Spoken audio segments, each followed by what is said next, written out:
Is the world on fire? Is there a sense of greater stability, or is there a sense of all the problems of a America that could get pushed around on the world stage? Are they still there? The good news is, no, we're not going to get pushed around anymore. The question will be, will we be pushing around the people who really have it coming?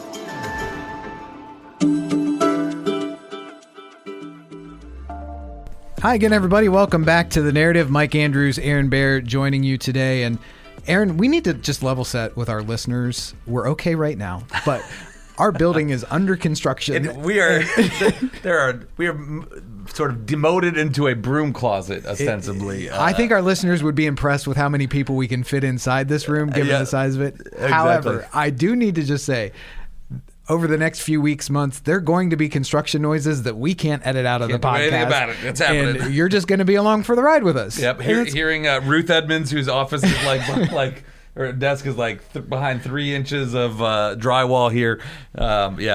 Forgive any background noises as we're under construction right now. It's going to be a much more. You're going to know what it feels like to be at CCV. This is part of our virtual reality interactive. And immersive. Who needs AI? Who needs MetaQuest? Just listen to the narrative. You'll get the full immersive experience as we go through That's renovations. what we aim to provide. We are here to serve our listeners. Yeah. Well, we want to get started today talking about an article that popped up in the New Yorker. I shouldn't say popped up. We kind of had this on our radar. There was enough nosing around. Stalking us for, what, 6 months now? Golly. Oh, it was more than that. I think we go back to last spring and kind of did some digging and found out that we had a reporter who was trying to get into one of our galas, which, not anything nefarious about that. Bought a ticket and all that stuff. But we just said, hey, that's not the venue for this. Thanks for your interest, but no thanks. And anyway, it all comes to a head this past week in this article that they publish about our school voucher program, the Ed Choice program that we've helped to expand, building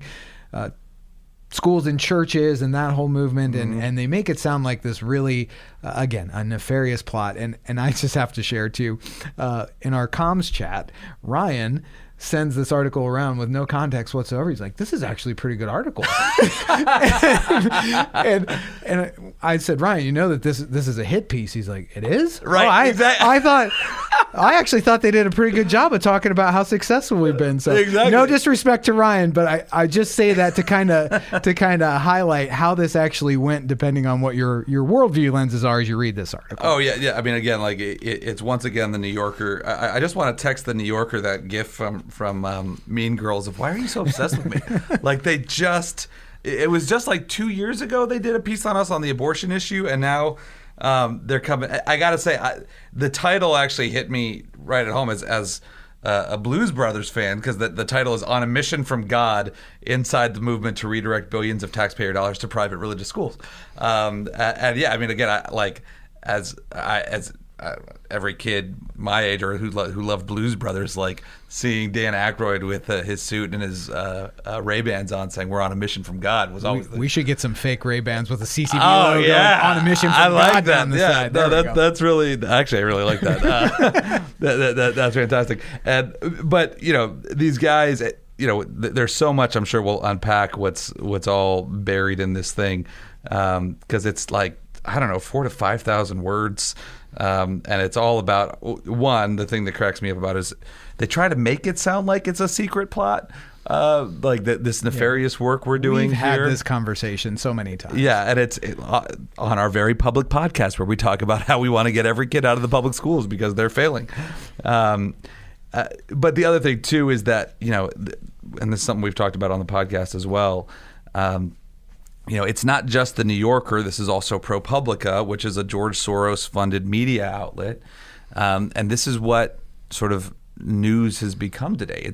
It's political advocacy, and so they're trying to dress it up as sort of classic journalism, when it's not. This is political advocacy, which is fine. They can do that, but it's certainly not basic journalism. We can get into some of that some more as well. Yeah, but that's a really important point because there is so much of it these days that's masquerading as journalism.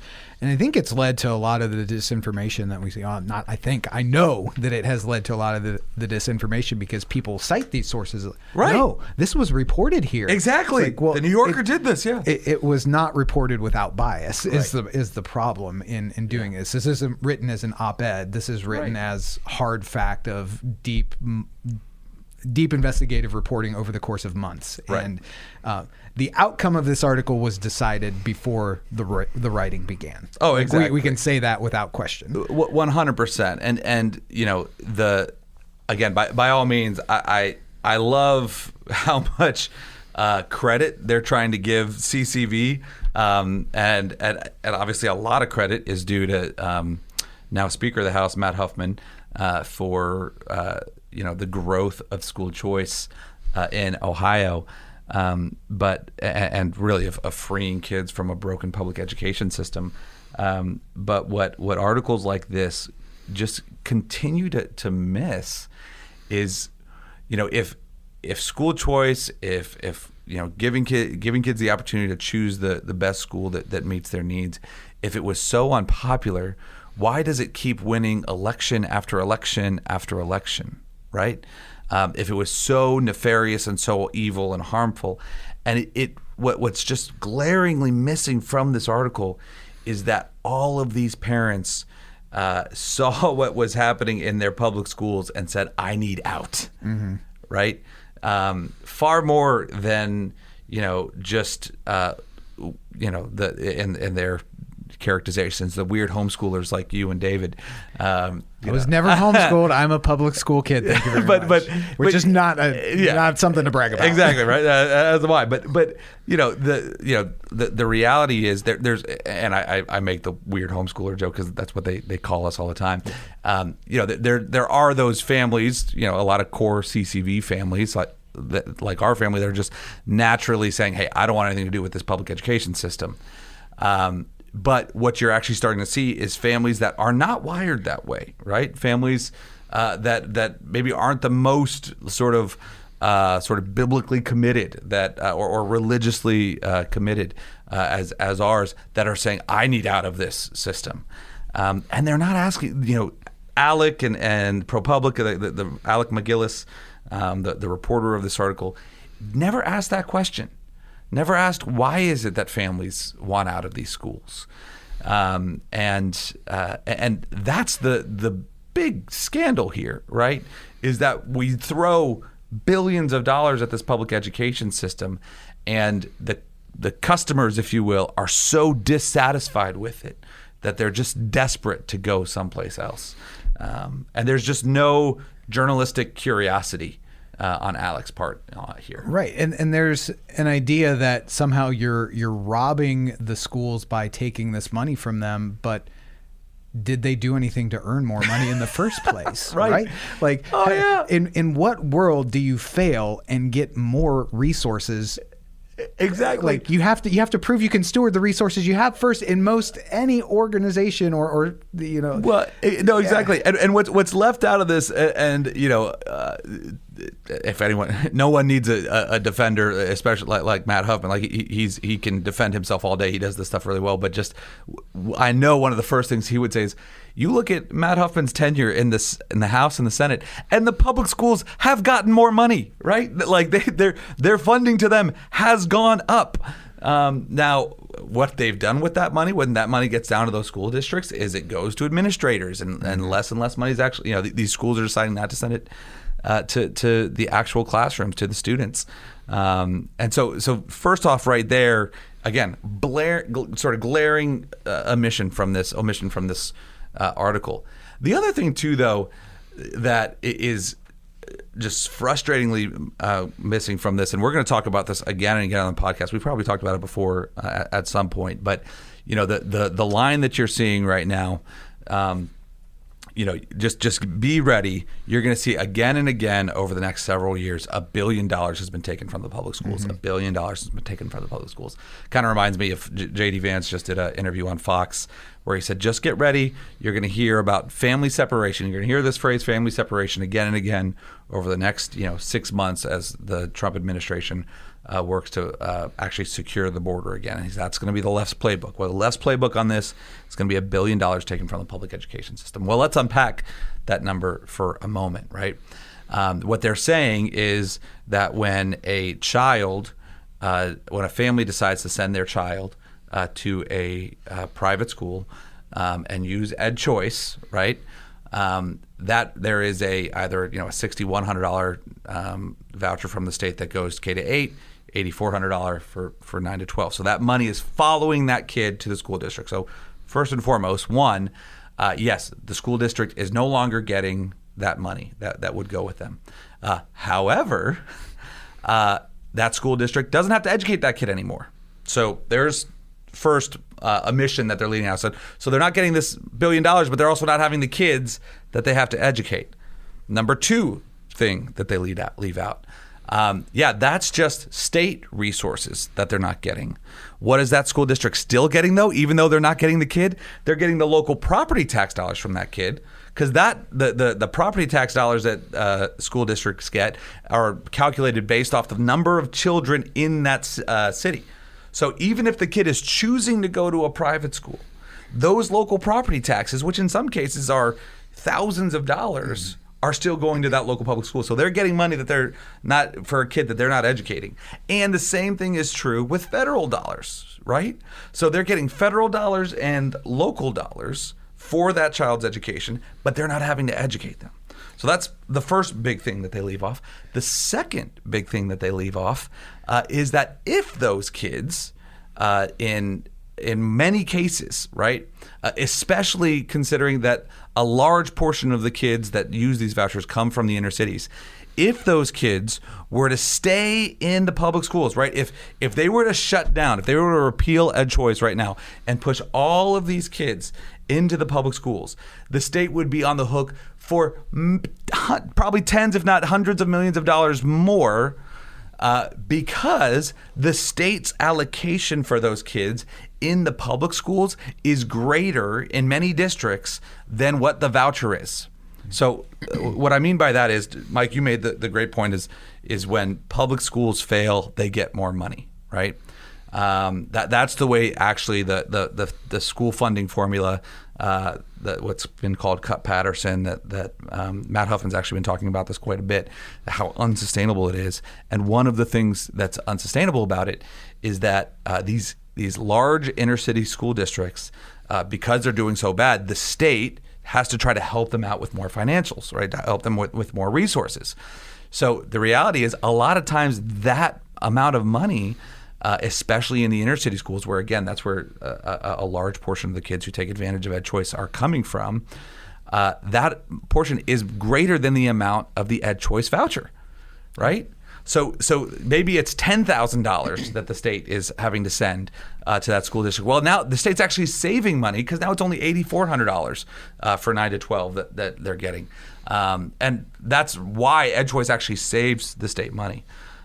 So the last thing here on all of this too that just really gets me is, and again, Alec makes no mention of this in this article, is how they'll say, oh, well, they're giving the voucher now to wealthy kids, right? Oh, it's so terrible. They're giving the voucher to wealthy kids, and we're paying for wealthy kids' private schools.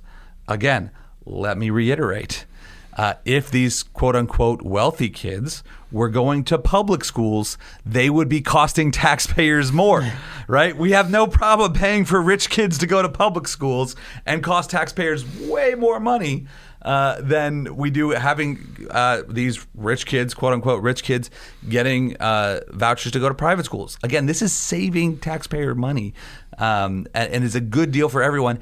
And it's missing the whole broader conversation of what's most important is what's the actual academic outcomes and what's best for the kids, and it's going to contribute. Well, why is government involved in education in the first place? To prepare the next generation to carry on and perpetuate society, and that's what Ed Choice helps us do. I think there's another zombie argument out there too around school choice, and I'm thinking of this just from Amy Acton announcing her run for governor on the Democratic ticket in 2026, but she essentially said something to the effect of, well, I'm thinking back to when Ohio schools were near the top schools in the nation, and now we're very middle of the pack. And we discussed this in our roundtable episode about school choice, about how those numbers were very squishy to begin with and just not reliable. And so they're trying to tie the options for parents to educate their children and giving them more options to somehow academic performance in ways that just don't connect. Right. And painting school choice as this boogeyman that's causing all of these problems in Ohio, which just isn't true. Right. And again, it's all a funded political movement, right? I mean, at the end of the day, and you'll hear the teachers unions occasionally slip up and be honest about this, is they want every kid in the public schools because they want to have every kid thinking and acting the same way, right? That is, like, you'll hear Bill Phillis, the head of the OEA, talk about how we have these common schools so that we have unity in America and we're all thinking about things the same way. So basically, these bureaucrats can all indoctrinate students the exact same way. That's what this is about for them, and that's why, again, you have ProPublica and the New Yorker sending reporters to go into our our essential summit. I loved the last paragraph of this article, and again, it is a doozy. They talked to they found Phil Burris, my predecessor. They talked to Phil. I just decided I wasn't talking to them. Apparently, yes, to be fair, they did reach out, and we respectfully said no. Ignored exactly. it. I don't even know if we said no. I think we just ignored it. And again, it's one of these things, like, we've just decided we're not talking to. If Planned Parenthood called us for an interview, we wouldn't do the interview, right? If ACLU called us for an interview, we're not going to do. I did 3 media interviews today. Still have another one coming up. One's coming up, right? But we're not going to talk to, like, paid political bloggers, right? And I find it hilarious that at one point they described me when I was 29 as a hip hop enthusiast raised by a single mother or a single parent, which I don't know where they get these things from. But my favorite way is the way they end it, where it says, they at the convention center at the Essential Summit, conference staff turned me away. All of a sudden, Alec injected himself, which is just bad writing.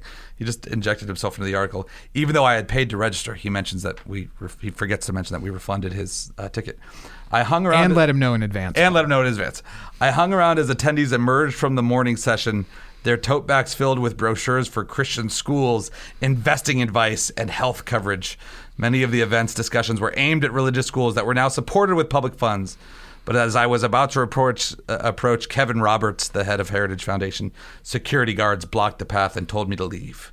And that's how he ends. I don't like. I don't understand what. I think he's trying to look heroic there at the very end. Yeah. Well, let's not gloss over the main point there. Were you a hip hop enthusiast? That's what we need to know. Listen, 17, 18-year-old Aaron is not up for discussion on the narrative today. That's for another time. All right. But in the meantime, I wouldn't say go read the article because it's long and winding and doesn't make any sense. But just be aware this is what the left's doing today. Well, and to your point, there will be other opportunities for us to engage with this and to counter this. So keep an eye out for those. And we were going to talk about a couple other things, but we really, I think, we gotta get into the exhausted interview that. here, And we've got Jim Geraghty coming up. Great conversation just around, well, it ties into this with that idea of groupthink on the left and what that actually means when it comes to policy and that kind of thing. And so I think there's a strong tie between this ProPublica piece and what we're going to talk with Jim about, even though it's a much broader conversation. But it's funny, it's informative. Yeah. You're going to hear Trump and Biden impressions. It's probably the first time we've had that on The Narrative, but you'll enjoy it. We're talking to Jim Geraghty coming up on The Narrative. Hey, Narrative listeners. You know, Christians in the marketplace today face more unique and challenging threats than ever before. Businesses are following woke capitalism, chambers of commerce are beholden to social justice, and secular activists are chipping away Christians' First Amendment rights. As Ohio's only Christian Chamber of Commerce, the Christian Business Partnership stands in the gap to advocate for, to educate, and to celebrate Christian business owners. Joining the partnership also allows businesses to provide their employees with healthcare insurance, workers' compensation, and exclusive banking and educational discounts. To find out more and to join, go to cbpohio.org. That's cbpohio.org. And we are back on The Narrative. Mike Andrews and Aaron Baer. Today we are joined by author and political correspondent Jim Geraghty. Jim's the senior political correspondent for National Review. He's a conservative blogger and the author of National Review's campaign Spot blog and Morning Jolt newsletter. Just a ton of publications that Jim has written for. We are honored to have him on the podcast today. And Jim, welcome into The Narrative. Well, thank you guys for having me. And my standard point about when you get promoted from political correspondent to senior political correspondent, it's a sign you're getting old. That's the qualification you need there. So. Yeah, it's more of a measurement of gray hair than anything else. Go. There, that's good. And I should say too, we were just talking a little bit about. I first came across you on Hugh Hewitt's show all the time. Mm-hmm. Obviously, an Ohio guy, Hugh is, and so it's great to have you on the program, Jim. Well, thank you very much for having me.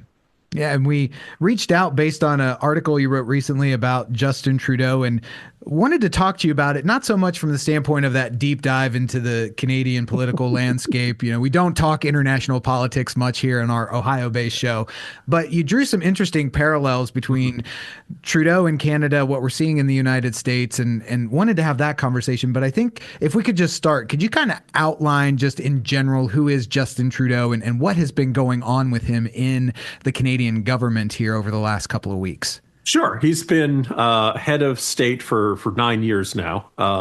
It is worth noting that if you looked at him, you'd think, oh, he looks like a really handsome catalog model. But in fact, he's been running our northern neighbor for a long stretch, very much a man of the left.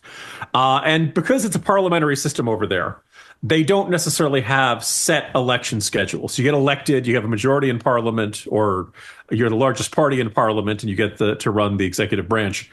And then you have a certain time slate in which you can call for an election. Usually they have them about a month or two later. It's very similar to the British system over there. And you basically can call them when your popularity is riding high and when the public is pleased with you. But there's kind of a deadline, so you have to do that. And I believe they're expected to have one by next year. There are right now the Trudeau's head of the Liberal Party. It is probably pretty accurately described. By the way, instead of having Republicans or Democrats, the Canadians call their parties liberal and conservative, and that feels really good to me. That's helpful. That's much more. Yeah, exactly. They actually got something right up there for a change. That's good. Yeah, and Trudeau's been in trouble for a while. You could point to the pandemic. People, your listeners might remember this big spat they had with truckers over there. You could point to inflation. They had it on a comparable scale. Just generally a very left of center guy. I suspect your listeners, if they've heard of Justin Trudeau, probably thought that his announcement that he would not be running as for another term was the most red-faced he's been. But it's not the darkest his face has been, because he infamously wore blackface on several occasions. And I'm coming to you from the state of Virginia, where Ralph Northam was our governor, right? Who your listeners may recall famously couldn't remember whether he was the one in blackface or a Klan hood in his college yearbook. I'll leave it to people to debate which is better. Or they're both really bad. They're really, really bad. And he initially said that was him. Then he thought about it and said, actually, I don't think either one is me. And, there were a whole bunch of people in the state who were very upset with him, but he did not resign. And he served out his term and was generally not a very good governor for a whole bunch of reasons. But anyway, so Trudeau had this, there was this sense that he was a hypocrite, and, Canadian conservatives got irritated.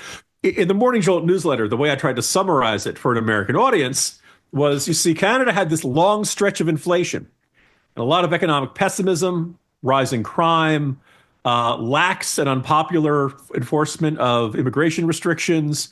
They weren't spending much on defense, and their foreign policy was focused on symbolic gestures rather than, actual growing threats. And they had a inept, hapless, poor communicating leader. So that's why he's stepping down before his party loses a lot in the next upcoming election. As Americans, we have nothing to compare that to. It's just totally different from... No, so there are some really interesting parallels there. I mean, obviously, Trudeau is much younger, much healthier, and I think was at a much stronger state for much of his time as the head of government over there in Canada. But it's a similar dynamic. I think, look, the pandemic and frustrations with the actions of national governments during that, the post, we knew there was going to have issues with the supply chain, but inflation run away. Canada's got some serious cost of living expenses. I suspect that, all your listeners are familiar with that as well. And also in the case, he'd been in there for 9 years, just exhaustion, just a sense of it. They will have an election later. I believe there was a poll, I want to say so there's 338 seats in the House of Commons, or commonly referred to as Canada's Parliament. The Conservative Party is supposed to be in the range of 200 to 240 seats if they held the election today. Now, they won't hold it for a while, but that's a really nice big majority. So the party of the left is going to get tossed out, and that's, here in America, that part of the story feels kind of familiar too right now. Yeah. Yeah. I think, again, the parallels between what's happening in Canada and what's happening here are obviously very similar, and you can see that the lines track. I think what's interesting to me about Canada is just how far left they've gone, right? On some pretty common sense issues. Your article highlights how, what is it? Canada is the what did you say, the fourth largest oil producer, or things like that, and Trudeau had such a hardcore line against it. Against oil production, and made all these commitments at Davos about rolling back carbon emissions and rolling back oil production, things like that. The question for me, and I guess this is even similar on some of the transgender things we're seeing from the left and all that, but where did they actually see this going, right?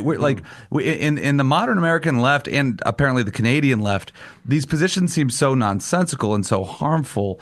One, where did they see these things ultimately going? And then two, do you actually see, I think the bigger question here is, do we actually see them retreating from these positions or just standing down from them for now and hoping they can become more popular? Sure. So lest anyone think that I am a Canada basher, well, first of all, Wolverine's my favorite comic book character. But perhaps even more importantly, I've been there a bunch of times. My wife and I have actually gone to Toronto for our anniversaries. It's not only a lovely country, even what we consider. Okay, by the way, also the party colors are switched over there. Oh. The blues, the Conservatives are traditionally associated with blue, and if you think of the left and communism, the party of the left is generally associated with red. But anyway, yeah. So even in the deeply more left-wing parts of the country, like Toronto. Great cities, great place to visit, very enjoyable. But when I was there before the pandemic, this would have been like November 2019 or so, I was reading through the Toronto newspapers, and it was not hard to find liberal progressive columnists complaining that Justin Trudeau was this giant sellout, and that he was not doing enough to eliminate fossil fuels, and he was not doing enough to. At this point, we were trying to negotiate the trade pact, U.S., Mexico, Canada trade. And that he wasn't tough enough on Trump, and that he was playing along with something on Venezuela. And the interesting thing is that to the Canadian left, Trudeau, at least at that point, was this squishy moderate. Now, what I wrote about at the time then was that you're out on the campaign trail, and life always looks so easy on the campaign trail. You can promise anything to anybody. Joe Biden promised that he was going to cure cancer. He's got 5 days left to do that. I'm looking forward. But Trudeau gets into office, and you get the full national security briefings. You get the full briefings of how your preferred policies would affect the economy and things like that. And oftentimes, leaders, even of the left party, will have to cut their sails a bit. They'll have to moderate them at least a little bit for a while. So as of 2019, there was a sense amongst Canadian progressives that, this guy's always cutting deals and giving us half a loaf and all that stuff. Pandemic occurs, post-pandemic. And I think it's safe to say that if they're less disappointed with Trudeau now, they shouldn't be. That I think it's a very safe, year by year, he moved further and further to the left. And I think it's a very, there are obviously differences between the countries, but I think that similar dynamic that Biden won the 2020 Democratic primary in large part because he wasn't Bernie Sanders, and in large part because he was perceived as a continuation of the Obama era and the. Is this an only audio podcast, or is it video as well? It's only audio. Yeah, no. Okay, video. So listeners can't hear me making air quotes when I say centrist, but Joe Biden was the centrist, wink, wink of the, and by the standards of a Julian Castro, Kamala Harris, Bernie Sanders, but by those standards he was elected by a lot of older African Americans in South Carolina who are not interested in Bernie Sanders, let's enact socialism, stuff like that. Right. So. Biden, unfortunately, if you look at the staffing of the Biden administration, you could argue one of the real winners of the 2020 primary was Elizabeth Warren, that a lot of her staffers ended up taking high-level positions in the White House and throughout the high-level, positions in the Biden administration. So Americans had voted for a centrist Democrat, got a much more progressive Democrat. And I think that, the 2022 midterm elections did not go as well for Republicans as they hoped. I think it's safe to say that Republicans nominated a bunch of candidates who were less than ideal. But those House races in Ohio, you guys wouldn't know anything about that. Oh yeah, guys who turns out they have skeletons in their closet. No, it was disappointing. I think the worst one. I think it was. I've been around long enough to remember like the 2006 midterms. Yeah, where it was one of the Republican congressmen had been accused of strangling his mistress. And really, you want just one of those scandals. When you have two at the same time, that's really pushing it. So you're saying Herschel Walker having paid for abortions, right? Yeah, that kind of muddles the This is the political analysis we come to you for, Jim. There you go. Yes, a lot of people might miss that. Yeah. So anyway, but I think by a lot of people have observed since then. Had Joe Biden announced after the 2022 midterms, America, I'm proud to be your president. I said I was going to be a bridge to a new generation of Democratic leaders. I am not going to run for another term. Mm-hmm. I endorse Kamala, but we should have a primary. I think things could have turned out quite different. Now, maybe the country was always going to be exhausted by it, but instead he rather stubbornly. First of all, I think Democrats had believed that Kamala Harris was going to grow into the job. She did not. Every couple of months there were basically two kinds of stories about Kamala Harris in the entirety of her time when she was vice president. Either Kamala's got her groove back, this very enthusiastic take that this is the staff that's going to work out, and she's given speeches and she got applause and things are going great. Or what's wrong with Kamala Harris, which generally would be the one where staff was leaving. Reportedly, she's a difficult boss. Every once in a while I will give a more sympathetic take to Kamala Harris. And I will point out, Harris got the same deal with Biden that Biden got from Obama, which is you're able to bring over a handful of your staff from your Senate office. Mm-hmm. After that, we're going to give you a list of people you can hire. And these are people in the Democratic Party, and they're all respected and great, but they're loyal to us, not loyal to you, because we don't want you building your own little kingdom inside the cabinet. And I think that was a point of friction. The other thing was that what was Harris good at? She didn't have relationships on Capitol Hill. She was very inexperienced with foreign policy. What could she do that Biden couldn't, other than handle stairs? And anyway, as you can tell, I tend to meander when I talk. So if I have eaten up the entirety of your podcast, want to get another question here, I should stop here. But honestly, Jimbo, this to me is the broader thing that's so interesting about what's happening with Trudeau. Obviously, you've talked about what's the Kamala Harris and what happened with Joe Biden. I think this honestly ties into what we see happening in Los Angeles right now, too, which you've written recently about, of really just broad failures of leftist policy, right? I mean, that's the story of Justin Trudeau is, a lot of failed, again, like you said, leftist policy, from COVID to housing to inflation to immigration, all of these things there. You're talking about what happened with Biden and Kamala. Again, lots of frustration over what they've done. And now, what we're seeing out of Los Angeles right now is, again, I thought your story, your recent piece on this was very fair in the sense of, listen, wildfires are going to happen. Nobody's saying, the government has to be able to control natural disasters, but certainly they've made the situation worse, both in allowing for these things to spread and then stopping themselves from stopping or making it harder to fight these fires. So from your perspective, what do we see happening in LA, and what's the lesson to learn there?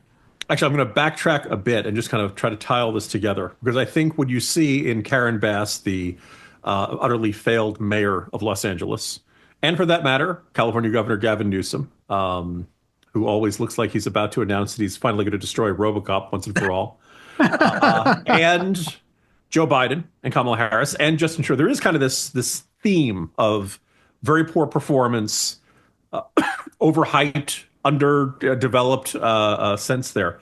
We're coming up on 10 years. It was mid 2015 when Donald Trump descended the escalator at Trump Tower and announced he was going to run for president. And I think you could say Trump, this has been the Trump decade, right? Yeah. I don't know whether your listeners will like this or dislike this. I was never Trump and never voted for the guy. Trump is now president for the second time. And so to me, the question of should he be president, well, that's over. He is.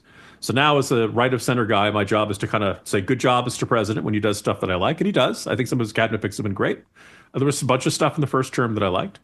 And when he does stuff that's wrong or crazy or off the wall, then to say, no, Mr. President, you don't want to do that. And here's why. But Trump won in 2016. And I think Democrats convinced themselves that it was a fluke, that it was entirely Hillary didn't go to visit Wisconsin. And it was just the quirk of the Electoral College. It just snuck up on them. No one possibly could have foreseen that you had to win in certain swing states. And particularly after the 2018 midterms, Democrats convinced themselves that Donald Trump was this giant albatross and that Republicans were really never going to win again. They win in 2020. And yes, they did win in 2020, even though it was close.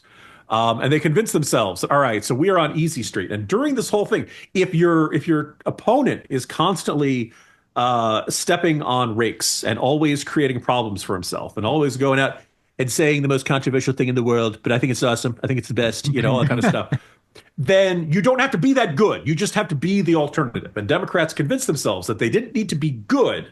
They needed to simply be better than Trump. And you saw this not just at the national level, but at state level. The idea was tie every Republican to Trump. By 2021, actually, I guess, as far as I know, it's up to this day. If Trump won a state legislative district in my home state of Virginia, it was won by a Republican. If either Hillary, Biden, or Kamala Harris won a state legislative district in 2016, 2020, 2024, that district is represented by a Democrat. That in the entirety of the Trump era, there was no flipping. Mm-hmm. It was just one of those things where Trump very much appeals to who he appeals to. He generates opposition as much as anybody else in the Republican, as any other Republican in recent memory. And that was, Democrats believed they could ride Trump to victory. Well, somewhere around 2013, 2014, I suspect most notably because of inflation, but I think you should also put in the border. And I think you should also throw in just the sense of chaos overseas, the Afghanistan withdrawal, seeing snot-nosed college student punks protesting in the streets saying how much they support Hamas, hearing and seeing the accounts of the rapes and attacks by Hamas in Israel. Yeah. And a cause near and dear to my heart, just watch Vladimir Putin saying, hey, we're drawing the map. We're going to roll into Ukraine. We're going to launch the biggest land war in Europe since World War II. There was just, and every time you turn to the White House, it was always some version of, hey, let me tell you, I was just talking to Helmut Kohl over day and Francois Mitter. I know more leaders than any of you. We had Grandpa Simpson as our president, and it was just not reassuring as these crises kept piling up. The other thing that I think was to me, an early sign that the Biden presidency was going to be terribly derailed. Your listeners may probably remember early on, really right after Biden took office, there was this surge of migrants across the border. Now, some of this was the COVID effect, right? People did not try crossing the border in 2020 because the country was shut down. Mm-hmm. Mexico had similar restrictions in place.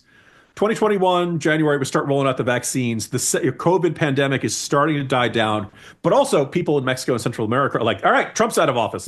Let's get in there. Let's get in there. If they're going to have an amnesty, we want to be in the United States in order to take advantage of that. And Biden gets asked about this at a press conference, I want to say March 2021. And he says, that happens every single year, seasonal pattern. Well, no, actually, if you look at contacts at the southwest border, it went up those first couple of months and pretty much stayed high for almost the entirety of Biden's presidency. Declined a little bit in the last couple of months, but it's still exceptionally high. My theory on why it declined the last few months is that Central America's running out of people. They're all here now. He assured Americans you're not going to see helicopters evacuating people off the roof of the embassy in Kabul, Afghanistan. He said that he had confidence in the Afghan army because they were the best trained and best equipped force in all of Afghanistan. He said not a single serious economist was worried about sustained high inflation. Biden kept going out in front of the American people and assuring them that bad things weren't going to happen. And then they kept happening. Right. And there was definitely, the first couple of months, Biden had been saying America is back, the grown-ups are back in charge and all that stuff. And time after time, it kept being proven, well, actually, no. We had a doddering old man in charge. We had a woman who was way over her head as vice president. And as I like to point out about the First 2 years of a presidency, you generally have the best cabinet and the best staff you're going to get. That is the A team. And then they get through the midterms. And generally, the people, you have burnout. Some people step out and new folks come in. That's when you get the B team. So you win a re-election, second term. All right, now the C team. They've been serving around. They're owed. It's their due. Fine, put them there. And the last 2 years of an 8-year presidency, that's when you've got the dregs. But that's where nobody else wants to do it, and you had it. Well, Biden's A team is the Obama E team. Some might say the F team. This is, but basically all of them were Obama leftovers who were not considered good enough back in 2008. But they've been around long enough. It was the time for Blinken to go out and be Secretary of State. It was time for, So anyway, it was the Democrats got really confident that Trump was always going to be enough to generate enough opposition to put them over the top. And lo and behold, it did not happen in this last time. Jim, if I could, one theme I'm hearing here is that what the left has been really good at is they virtue signal, they kind of pander to what they think people want to hear, and then they can't deliver policies that actually make a meaningful difference. What's the warning here for conservatives, whether it's the incoming Trump administration or what's going on in Canada with the conservative movement gaining some steam there? How do they prevent the same pitfalls on the other side? Yeah. The hard lesson is you are always judged on your results, not on your intentions, not on the things you say.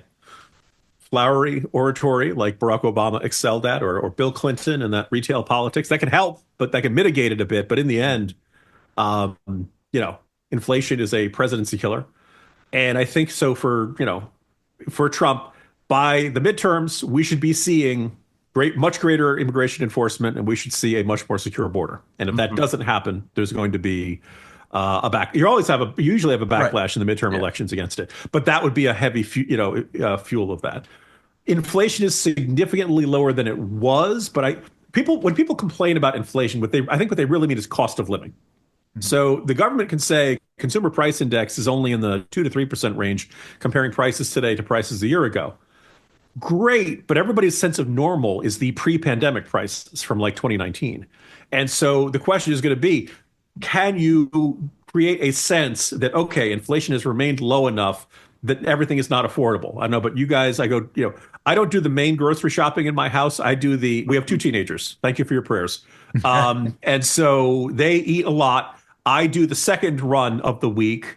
I buy usually the same stuff week to week. So that was the other thing. Is people know what a normal price is, and they know when the same bag of groceries of the same stuff costs a lot more.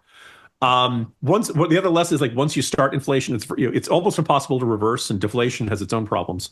But the question will be, do people feel good about the economy? And one of the hard lessons for the Biden team was, unemployment could be anywhere from 3 to 4%, really good by historical standards. But if inflation is terrible, people are not going to give you any credit for the economy. Yeah. And then I think on the world stage, I know national security and foreign policy aren't usually front and top and center on people's minds.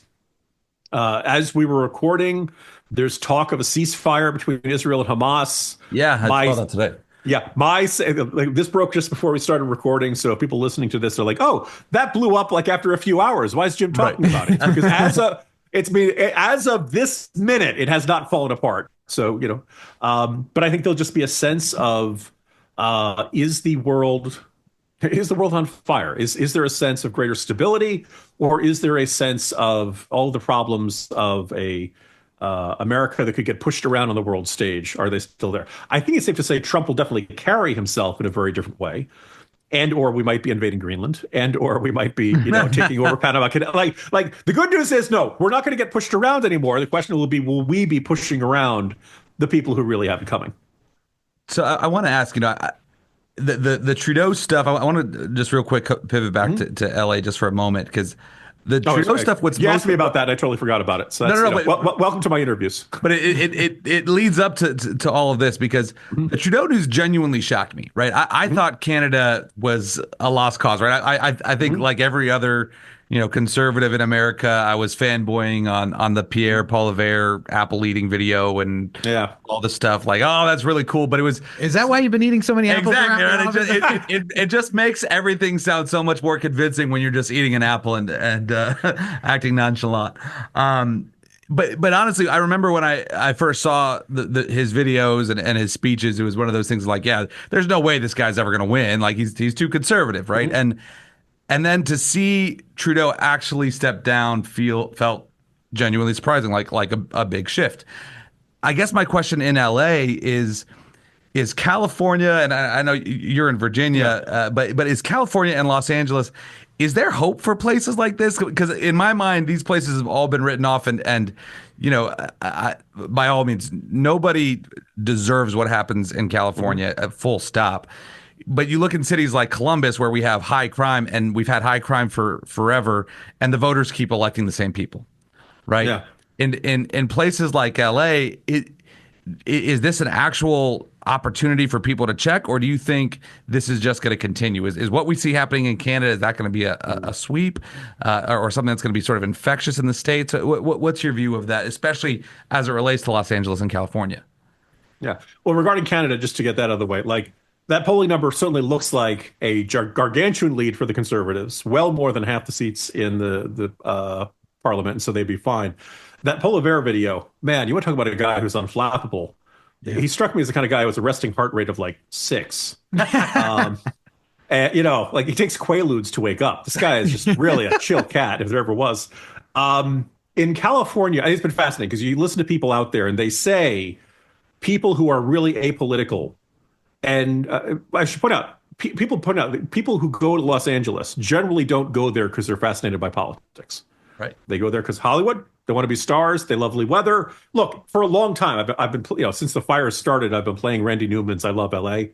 over and over again, and that video is just the dream, right? Right. Not just girls in bikinis, but like the weather's great and everybody's happy and everybody's out playing volleyball and cruising in their convertibles, and it was kind of the American dream. Well, you don't go to American Dream because you really want to get involved in city politics. That's probably much more of an East Coast, New York sort of thing. So for a long time, the problem for and there is a conservative, movement out in Los Angeles. It's almost a Terminator-esque underground movement. But just generally this sense of like, look, or the Libertarian Party. Libertarians once pointed out that they were the demographic most likely to own a hot tub. And they said, lo and behold, it's very hard to organize a movement of people who have hot tubs because they'd rather just hang out in their hot tub than go out and march in the streets and say, So for LA, there was always this dynamic. Well, now the consequences. And look, the Santa Ana winds have always blown, and there was always going to be a wildfire risk. Yes, there was a drought, which created a lot of dry shrubbery that made for natural kindling. I don't think anyone is saying the right policies could have completely prevented this fire. But as I've been kind of on this tirade over the last week or so in the morning newsletter I write, look, there's the issue of thinning out the brush. And yes, Los Angeles County does have programs to do this. I think we can all say it wasn't anywhere near as extensive. There's the issue of controlled burns. And there are folks that, ironically, ProPublica, which I know a lot of conservatives are not fans of, had this spectacular, really detailed article talking to firefighters and fire experts out in California who said, look, we can't completely prevent all wildfires, but we can really mitigate the amount of damage that they do. You have a controlled burn, and you create this big space between two places of woods or wildlands where the fire burns, and then it stops because it runs out of fuel. And if you could just do that, you would actually be able to much better chance of containing these fires before they did damage. Your listeners are probably familiar with the story of the reservoir. Mm-hmm. Now, if there's a tear on the cover, okay, you got to fix it. But we're coming up on nearly a year. How long does it take to carry? And that was right in the heart of the Pacific Palisades, right in the spot where they would have needed 117 million extra gallons. Would that have completely stopped the fire? No, but it would have been a serious advantage to have. And then finally, Karen Bass, kind of this perfect example of a progressive leader who cannot distinguish wants from needs, who was over in Ghana at the inauguration of the president over there, and almost if you'd written this in a novel like Christopher Buckley writing a satire, it would have been considered over the top for the mayor to be off, literally on the other side of the world at a State Department cocktail party as the fires were starting in Los Angeles. So it just is. It sounds like there are a lot of people who have had those saying conservative as a liberal who got mugged. Reality has mugged the hell out of Los Angeles. So a lot of people had nothing deserved this, who didn't deserve this, are suffering.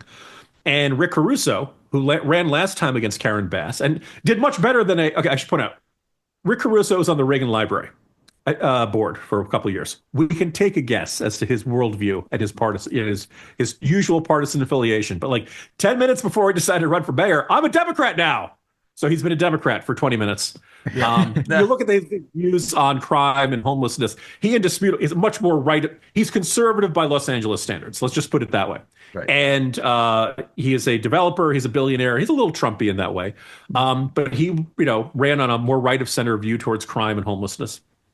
Came close. Not, disappointingly close, frustratingly close. I would also point out that he'd hired private firefighters in for his development of his shopping mall in Pacific Palisades.